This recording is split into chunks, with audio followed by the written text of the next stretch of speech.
What's up? I'm Vince Wolfram, And I'm doing Cardwell, and welcome back to another episode of Big Talk. where we take small talk to the next level across the worlds of sports, lifestyle, and everything else under the sun.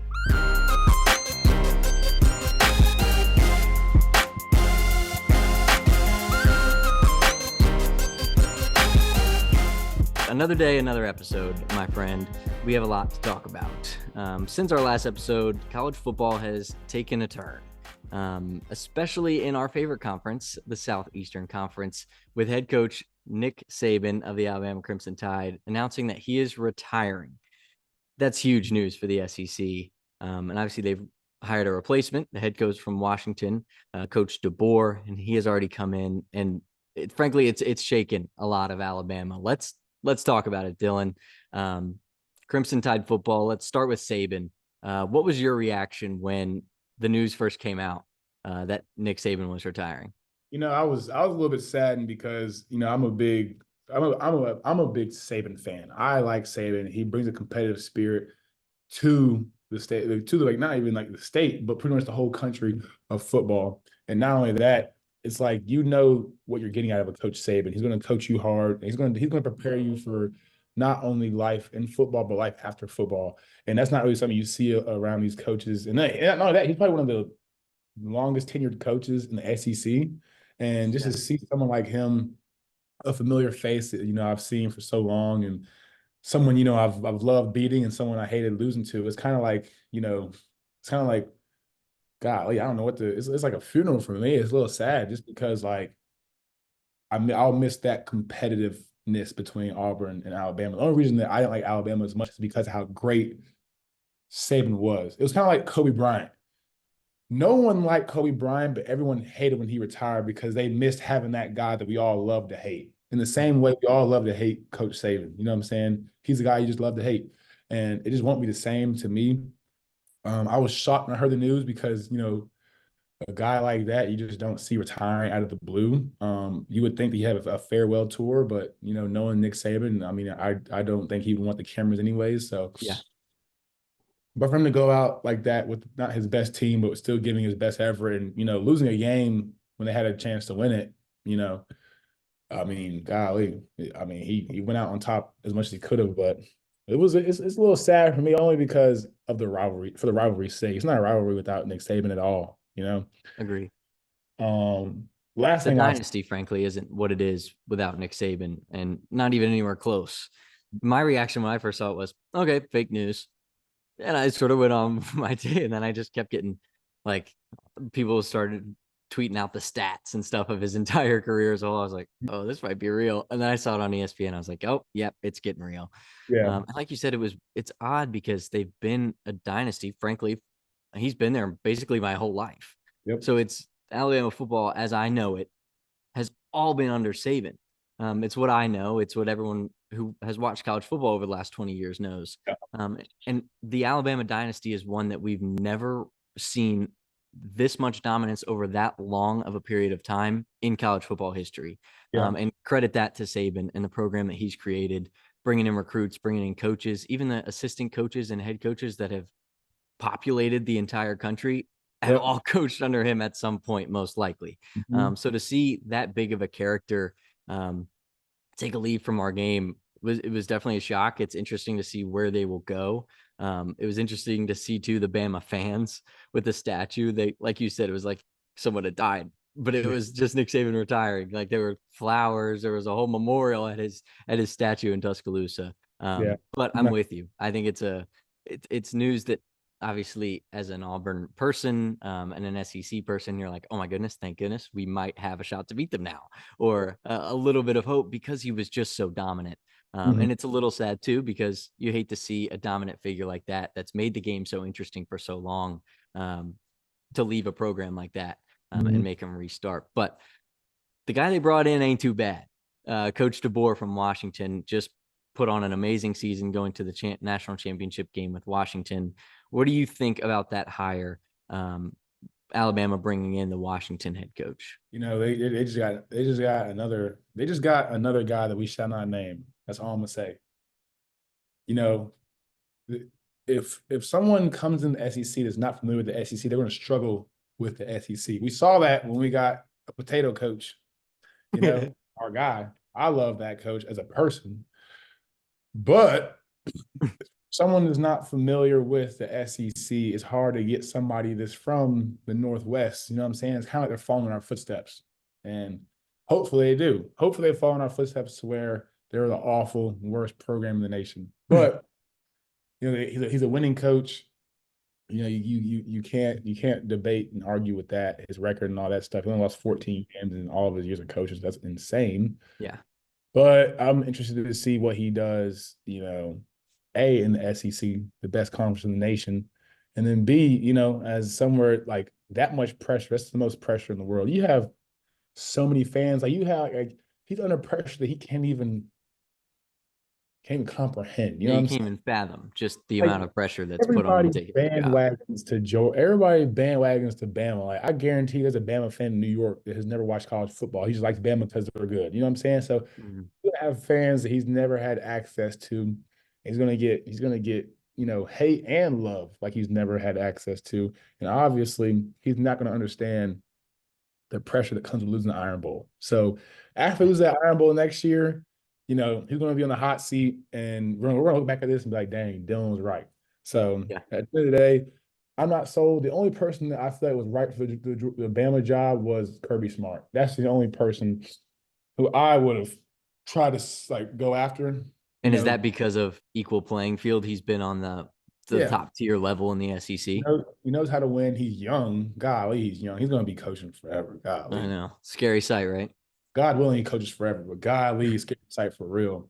But he's young. He's a Saban product, and he's a hard nosed guy. He's a tough guy. Like I said, he knows how Bama is. He knows how it works. Like, if I were Bama, I would have got somebody that had Bama ties. I don't go across the country to get somebody who's never stepped foot in the state of Alabama. Yeah, I agree. I think of the candidates, the head coaching candidates that were out there for them to choose, I do think they made the best choice, frankly, because you look at Norvell, Florida State said he was staying. Lanning at Oregon said he was staying. Dabo, that was 5 years ago that they wanted him. Totally different program. Ryan Day at Ohio State, kind of on the hot seat. You don't want that guy because his problem was he can't win the big game yet. So at that point, you're like, who can we even get? Even Lane Kiffin, who would have been, like you said, somebody from Bama to come back and coach in that system. He said he's staying at Ole Miss. So it really limited their options. And frankly, you go with a guy that's hot. And he just had taken Washington to a national championship. He's open to it.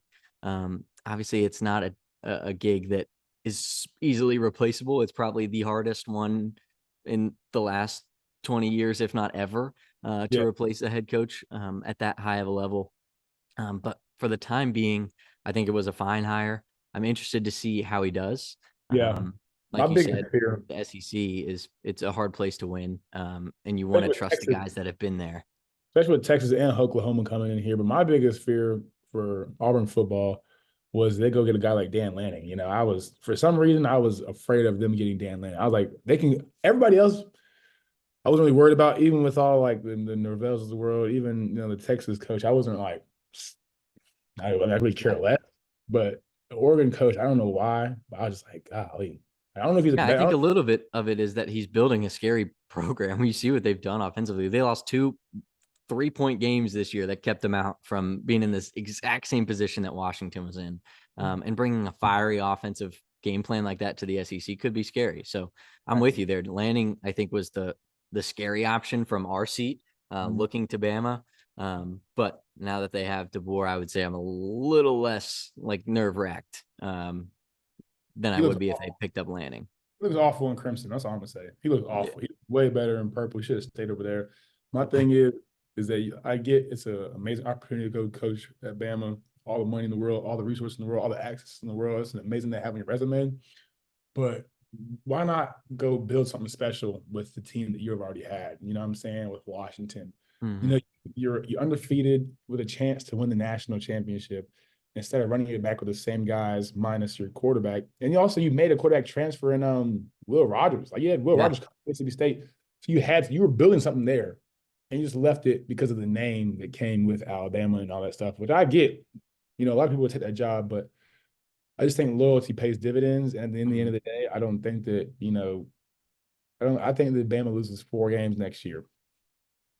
Okay, bold takes. So you say 8-4? I'm going. I'm not. I'm going. Shoot, I'm going 7-5. Their Okay. over under is 4.5. Let's say that 4.5. Okay. Who do you think their losses would be at the end of the year? Georgia, man, Georgia. Let me pull their schedule up really quick. Georgia, If I had to guess, I would say they play at Wisconsin in week 3. That's a very losable game, back to back with Wisconsin and Georgia. I think those are both losable games. At Tennessee, that's a very tough place to play in that's a Knoxville loss. That's a and loss. Neyland. Yeah. And then I think they play at LSU. You might want to double check me on that, but I think they play at LSU. Wisconsin is the tentative one. At Tennessee, that's a loss.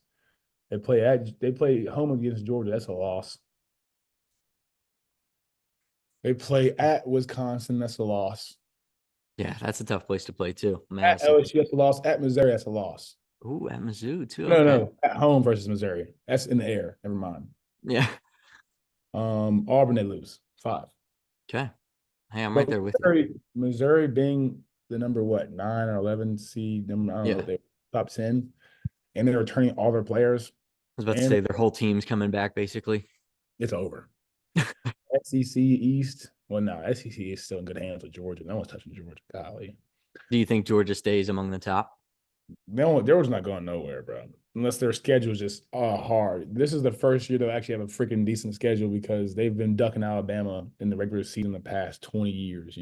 So Would you say outside of Georgia, it's pretty blown open for teams coming up in that 2 spot? Because this year it's been Bama, last year was Bama. Those kind of spots. Do you think that will yeah, fluster throughout the year? I think the SEC loses a little bit of credibility in a sense that they lost Bama, but you replace Bama with Texas. So at the end Yeah. of the day, we'll always. I think we have to have 2 automatic bids. Well, shoot, now let's go into 12 seed. We might have 3 or 4 teams in that mug. I don't know.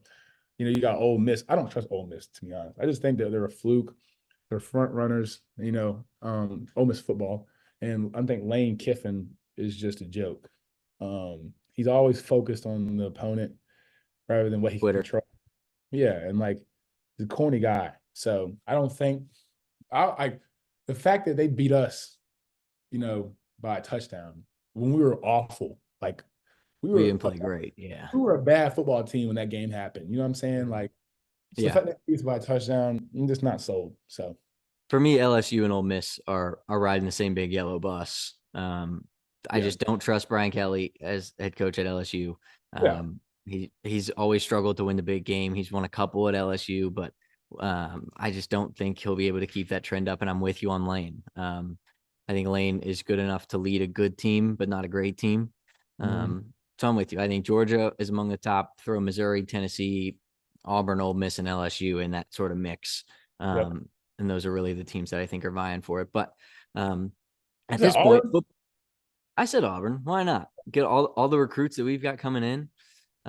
Freeze bringing in his own guys, as we've seen over the last couple of weeks with Cadillac, his exit, Zach's exit, bringing in guys. So I don't know. I'm hopeful. I have a decently high ceiling, but also a pretty ground floor for where I think Auburn will be. I think the floor is 8-4. That's the floor for me for Auburn next season. The ceiling, it just depends on the quarterback play, bro. That's all it is. It's just we just have to have an offense. I'm not worried about defensive ball. I think our defense takes a hit with the loss of Simp and DJ James and Marcus Harris, yeah, a lot of guys. DK and Cam Riley. We lost a lot of solid guys. So a lot of guys that have been there, and they're our defense was literally one. They're like a hive mind because they've been together for 3 or 4 years. Yeah. So you lose that, and I don't think we replaced it with many 5-stars, do we? Texas defensive back. He's pretty tough. He'll take a spot that DK had. Mm-hmm. And then recruits, which I'm Q more has worried about been that. out getting. I'm more worried about that front four. Understandably so. For me, it's all about that defensive line. We saw a defensive line wins games, obviously, with Michigan. You know what I'm saying? Those QB pressures, that wins games. And, Auburn hasn't had a dominant front line in a while. The last one I can recall was, 2021 when we had Derek Hall and Ed Cooper. and Papo. PD Moultrie, those guys. That was the last, era of a great front four that was, when it's third down and you need it in the jungles all roaring and all that, and they get a huge stop. Yeah. We didn't get that much this past year. Yeah. And even And the secondary on that team too, the Smoke Mondays of the world that will take your head off at at the snap of a football. That kind of defense you take your is head off in the freaking yeah. line. That guy does not care. No. I'll never forget Ole Miss game.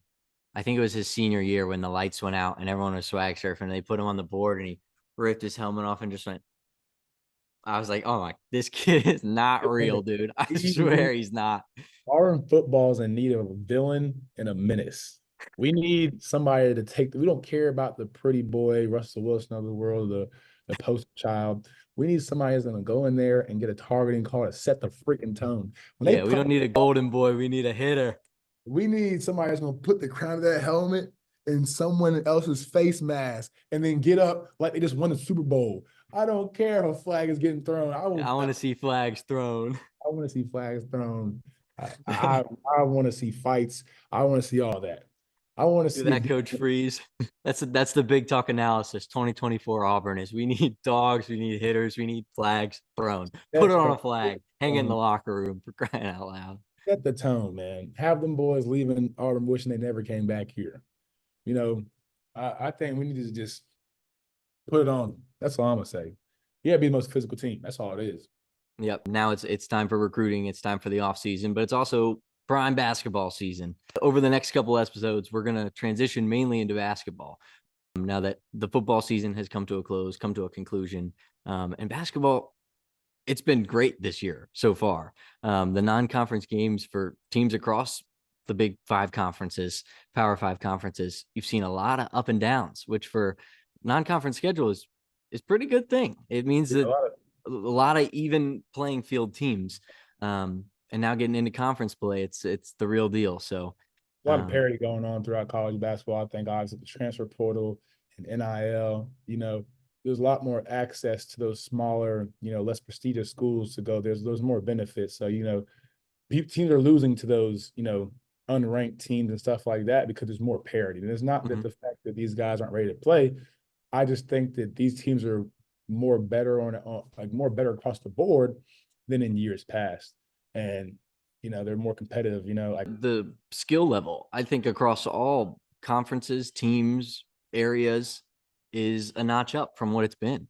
I just think there's more good basketball, therefore better matchups and therefore better games for us to watch and play in. But heading into conference play, the SEC is it's a conference with a lot of parity right now. Yeah, too much parity per se. You got LSU who's 3-1. You got Mississippi State who might be 2-2, but they are a amazing 2-2. They got a physical front line. They got a really good freshman on that team. You got Kentucky with all freshmen, taking it way back to the 2016 days. They didn't even have that many freshmen in a while.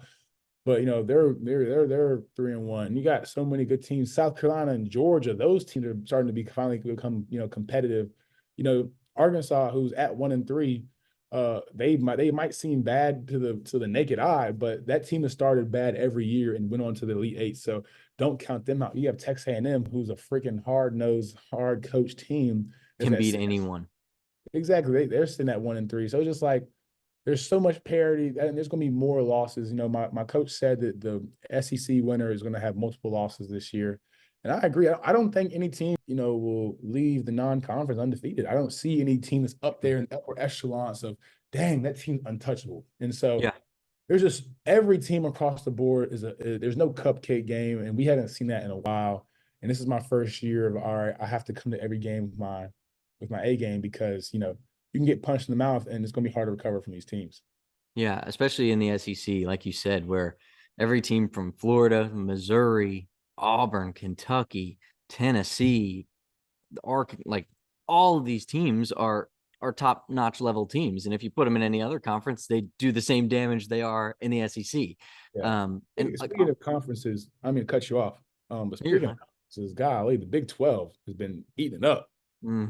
Golly, they got Houston is a number 5 in the nation. They're sitting at 2-2. Like, that's a dangerous conference. They might be the best conference in basketball right now, only because they have an unrealistic uh conference. They still have Texas and Oklahoma who's exiting, Mhm. next year. They just put in UCF and Houston, who just Cincinnati too.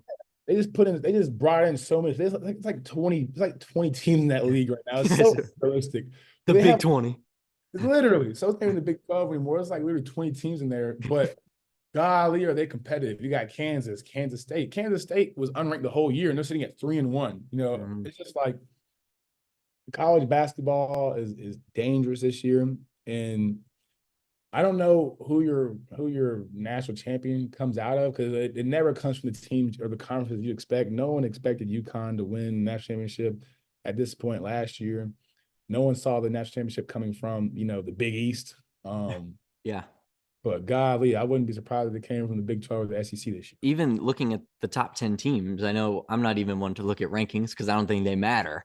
But the top 10 in the last week, I think there was 5 to 7 teams that lost. I know 2, 3, 5, 7, 8, and 9 all lost. Yeah, one Um, loss. It was so all. even that just tells the story of what we've seen this college basketball season, that anyone can lose at any time. And Yeah, it's January. So you've got time we got a to lot of get time. to your A game. Literally, you got so much time. Like the real basketball starts, mid-February. That's kind of when teams really start to show. Teams get hot. Either they make or break their season. So that's why I'm excited to see, teams like Texas A&M and Arkansas, who started off with bad starts. They're going to pick it up. You know what I'm saying? And I would hate to be a team to play them later in the season, in the regular season. So It's a league where you have to come in and play your A game. And that's something that you've been doing. I want to talk about you for a little bit. I'll give you a little spotlight here. You've been playing fantastic as of late, both defensively, offensively, running the floor, in the pick and roll. Talk about just your progression and the role that you stepped into this year, because it's bigger than it's been in years past. And you're playing a very, very crucial role, especially on this team and how deep they are. yeah, it's just really just living life, man, and having fun. That's really all it is. Kind of just being focused on the present, focused on what you can control, rather than looking at every other team and worrying about the uncontrollable. That's all you got to do, is kind of just be where your feet are. Speaking about the depth of our team, we have an amazing team this year, and I want to give my guys props, because at the end of the day, that's what it's all about. Like the 9, 10 guys that play around me. Chad Baker Mazar is going crazy. Jalen Williams having the freaking super senior season of the freaking like century. Golly, he's going crazy. Just tell him Janai, to miss a shot every once in a while. nah, he's never gonna miss a shot. He's not gonna miss a shot for the rest of the year. Watch this, bro. And then golly, Janai Broom going insane. Leo Berman giving you a clutch three every freaking game. Denver Jones, Mm, best defensive guard, and probably in the SEC behind Ezra Manjon from Vanderbilt, and yep. maybe Cade Johnson. Denver Jones, the top three defensive guard in the league. Oh, dang, Zakai Zip was up there too. Now I'm thinking, like, golly, was that like Denver Jones is probably top 5 in one-on-one coverage. But golly, this team is just so special and so fun to be around. And I'm just grateful to be on this team. But going back to the league and how dangerous it is, like Arkansas, slow start, but they're facing a Texas A&M team that had a slow start as well. Texas A&M point guard, Wade Taylor, golly, went off for 41. 41 in SEC play is kind of ludicrous. You know what I'm saying? Wild. And that's what you're saying. Like, you have to bring it every night. And thankfully, we have the depth to where if one person doesn't bring it, someone else will. And that's what the dangerous thing about this team is, that every other team doesn't have, is that, like, if Wade Hill doesn't show up, maybe a couple guys, have to show up in his spot. But we have, 9, 10, 11 guys that can show up in place of one person. So Jay Billis that said it during the game the other night in Nashville, or before the game, or maybe it was Seth Greenberg. It was Greenberg talking during the halftime report about that same thing. Because, I mean, you look at the teams in the SEC, the best teams across all of college basketball, UConn's, the Kentucky's, Tennessee's, Auburn in our conference. Of those teams, you can rule some out, or you can, I guess, pick them to not go as far simply because of depth. Even a team like Kansas, they were just saying, like, pick your early Final Four. Kansas doesn't have the depth that an Auburn or Kentucky has, where they can go 9 to 11 players deep. That's such a gift on your part, because have guys come in and sub in quick and get new faces on the floor. And with the energy that this team has, bringing guys like KD off the bench, Trey off the bench, you off the bench, Chad Baker, Mazzara. Those guys, that amount of energy, I just don't like. How do you even stop that? That's literally like a hot ball of fire sitting in both of your hands, and then you just come in and throw it. That's basically what it feels like when you guys come in, and it's so much fun to watch. And I can't even imagine how much fun it is for you to be a part of that, to play with those guys. Just being blessed and feeling lucky that you don't have to do it, like you don't have to face it. You know what I'm saying? It's like, golly, 3-headed snake. It's like a 10-headed snake. You just can't. Yeah, you're not kidding. 10-headed snake with a big time coach who's been holding it down. Facts. Doing his thing. Yeah, you know what he's standing on. Bruce is standing on business. B squared, Bruce business. You guys have a big travel week over the next week, and hopefully we'll get to talk with our guy Jay Will coming up soon. Rivalry game coming to this week, which will be a lot of fun. But before the rivalry game, we are going to take it to our favorite place, the spot at the end of the sidewalk, spot at the end of the driveway. We're going to take it to the mailbox. With the NFL playoffs starting up, obviously you had big wins, big losses in the wild card round, but now we are moving on to the into the real depth of the AFC and the NFC playoffs. So our mailbox question this week is, who is your Super Bowl 2024 winner and why? Oh, you hear that? Hey, bro. I got the Ravens winning the Super Bowl. You know, Ron Humphrey's big 44. You know what I'm saying? Alabama, the state of Alabama product, not the team. You know what I'm saying? I'm not claiming the golly. I just think that, you know, they're a really hot team. They're great defense, great offense. And obviously you have Lamar Jackson, who's a dangerous dual threat quarterback who's finally, you know, staying in the pocket. I don't see nobody beating them. 49ers are insane. They're freaking cracked. But there is that stat that no Jared Goff beaten team has ever made the Super Bowl. So with that one, you can go ahead and rule them out. Detroit Lions and Green Bay Packers, golly, them boys is young, but them boys is on fire. So I don't know. And speaking of them boys, them Cowboys got them sorry tails up out of here. Lord, I hate the Cowboys. Thank goodness. Same here. Get them up out of here. So that being said, if the Ravens to stay healthy, God, allow that. I got the Ravens winning the Super Bowl, and I will be in attendance. Right, somebody get this man a ticket. Every matchup is good, so it's hard to pick the matchups, much less your winner. I'm right there with you. The Cowboys cycle got Jerry Jones and them boys down in the dumps.